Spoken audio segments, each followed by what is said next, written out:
In lab, you guys modeled some atoms with marbles, and you were able to identify three distinct particles in the atom. And those particles are the proton, the electron, and the neutron. Now, we all remember that the proton is in the nucleus, has a positive charge, and it determines the identity. Okay? So it determines the identity. That means everything that has 6 protons is carbon, everything that doesn't have 6 protons is not carbon, and we can use this to figure out what element we actually have. And so this is its own very special name. It's called atomic number. Most periodic tables, and by most every periodic table I've ever seen, shows atomic number. Okay? Now, because atoms are neutral, it's also the number of electrons for an atom of an element. Atomic number is the number of protons. It's different for every single element. If it's a different element, then it's a different number of protons. Now, the other thing that we modeled in our atom was this thing called the neutron. The neutron, remember, has no charge. It's in the nucleus simply to help it become stable, to help it stay together, so that this atom doesn't go through radioactive decay and fly apart. Now, these two things together actually have their own special name. Protons plus neutrons is mass number. Okay, so mass number is equal to the number of protons plus the number of neutrons. I should write that this way. Okay.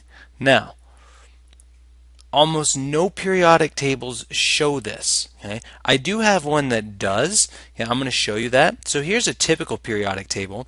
Okay? This periodic table has column numbers and group numbers. It has row numbers. It has atomic number. That's the single number at the top of every one of these columns or every one of those cells. That is atomic number. It's the number of protons and the number of electrons. Down here is this decimal number. Okay, there's no such thing as a part of a proton. There's no such thing as part of a neutron. This number down here is called atomic mass, and we don't care about it. Okay, if you take chemistry, you will care about it. It's very, very, very important. But for now, we are focused on these isotopes. And isotopes, this periodic table shows me various isotopes. You'll notice that the numbers move down here. So here's my atomic number 1, 2, 3, 4. Atomic number increases by 1 left to right on the periodic table. That's atomic number. But then we also have the mass numbers of stable isotopes. Okay? Unstable isotopes not included because there's lots and lots of unstable isotopes. But if I have hydrogen 1 or hydrogen 2, then I have a stable isotope of hydrogen. Okay, if I have helium 3 or helium 4, then I have a stable isotope of helium. You know, if we come down to technetium right here, it's the first element on the periodic table that has no stable isotopes. It's always radioactive. It's got 43 protons, and it doesn't matter how many neutrons we put with it, it's always going to break down into something else. Everything after element number 92 is radioactive. Okay? So once we find uranium right here, there's none. In fact, everything looks like after polonium, none, none, none, none, none, none, none. So, and I think it's actually been shown that bismuth is radioactive as well. I'd have to double check that one. Okay, but none of these things have stable isotopes. Every single one of them are radioactive. So I keep using this word isotope. What do I mean by isotope? Okay. Well, isotopes refer to these unique individual atoms. So we know that every element has its own unique atom, but it could have flavors of that atom. So isotopes are atoms of a given element, atoms of an element with different numbers of neutrons. Now, I don't particularly like this definition because it implies that isotopes are special in some way. Every single atom that you could pick up, if you could pick up an atom, is an isotope. Okay? Helium usually comes as helium-4, and we write it like this. This number is the mass number of the isotope of a helium atom that happens to have 2 protons and 2 neutrons. There's also a such thing as helium-3. Helium-3 is still helium, which means 2 protons, 2 protons. Okay, both of these are helium. But we need to get to 4 total particles in the nucleus, which leaves us with 2 neutrons. This one need to get to 3 total particles, leaves us with 1 neutron. Okay, so when we refer to a specific isotope of an element, we write the mass number afterwards. It allows us to talk about that element. Now, the reason most periodic tables don't show us this is because there's varying amounts of these. We use an average of them. So if you look on the periodic table, the reason we can have these varying numbers that are not whole numbers is because this thing down here is actually an average of all the masses of all the different isotopes of that particular element. Okay? That helps us if we wanted to count them, but we're not too worried about that. Okay? So don't look at this and assume that you can just round this to the closest whole number and that's the mass number. That's not the case. It's an average of a lot of different isotopes. So if we were to look at, say, selenium, look at how many stable isotopes of selenium there are. There's 74, 76, 77, 78, 80, 82. All of those isotopes have one thing in common. They all have 34 protons. Okay?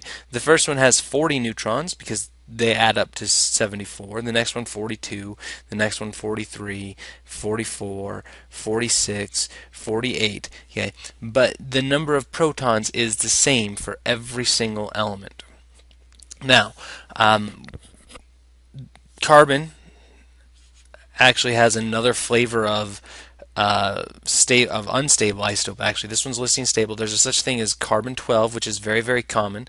Carbon-13, not as common. And then there's a radioactive version of it called carbon-14, and it decays actually into nitrogen, which we won't get into here. But nitrogen-14 is a very stable form of nitrogen.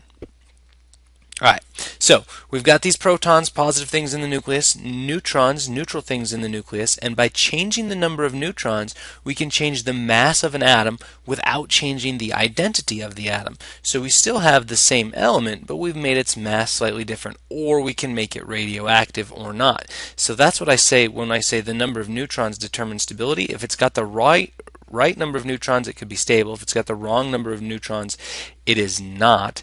Most elements have a variety of isotopes, although a few of them just only ever come in one flavor. As far as a stable isotope goes, arsenic, gallium has, I guess gallium has 2, indium only has the 1. All these man-made ones, none of them are stable. Okay? There are no stable isotopes of those. Now, we actually can calculate the number of protons, neutrons, or mass number if we're given 2 of those 3 pieces of information. So let's say we take a look at carbon-14. We mentioned this one earlier. So if I want to know how many protons, neutrons, and electrons, then all I have to do is go find a periodic table and I find carbon. So let me pull open my periodic table. Here it is. Carbon is right here. Okay, that thing right there is the atomic number for carbon. It tells me 6. So I can automatically go, okay, this is pretty easy. Carbon, because it's carbon, it has 6 protons. Carbon, 6, whoops, I'm not going to write it like that. P plus equal to 6, so 6 protons. Now this 14 afterwards is the mass number. Okay, remember mass number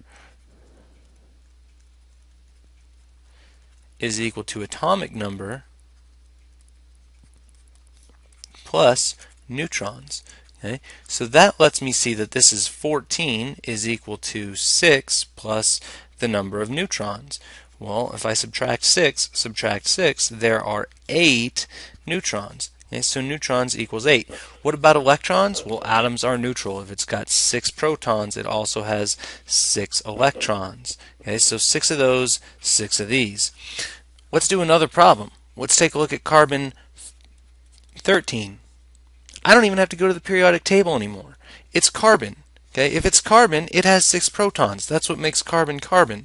So 6 protons, 6p plus. Okay, now I need to get to 13 instead of 14. Okay, so I need 7 more particles in the nucleus, 7 neutrons, and it's got to get to the same number of protons as electrons, so it still has 6 electrons.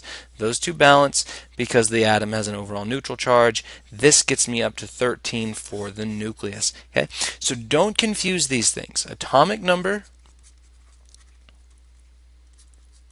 is protons, and as long as it's an atom, it's also electrons.